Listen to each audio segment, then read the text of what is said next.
In today's video, I'm going to teach you how to change event privacy settings in Google Calendar. By the end, you'll know exactly where to adjust who can see your events and what details they can view, so you can share confidently and keep sensitive information private when needed. Start on your Google Calendar homepage in a web browser. Make sure you're signed into the correct account, especially if you use more than one. What you see here is your main calendar view, day, week, or month.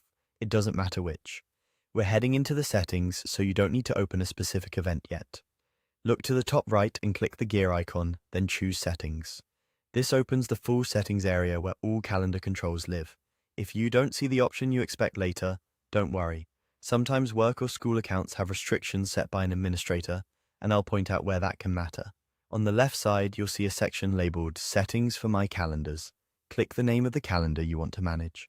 If you have multiple calendars, like a personal calendar, a shared team calendar, or a project calendar, be sure you select the one whose privacy you want to change. Each calendar has its own visibility, so you're adjusting the calendar you clicked, not your entire account.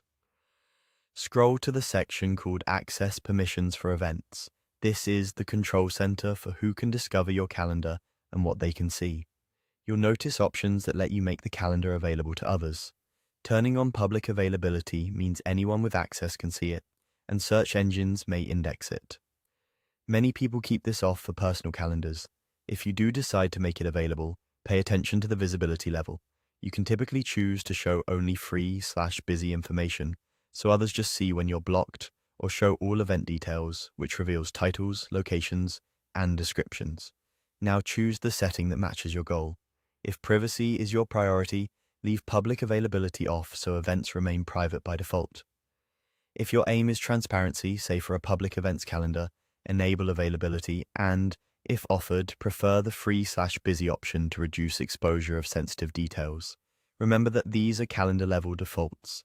Individual events can still be adjusted later in their own details to be private or public, which is useful when most events should be one way, with an occasional exception. That's it. You've updated your calendar's event privacy settings. Review your choice, return to your calendar view, and you're ready to schedule with confidence.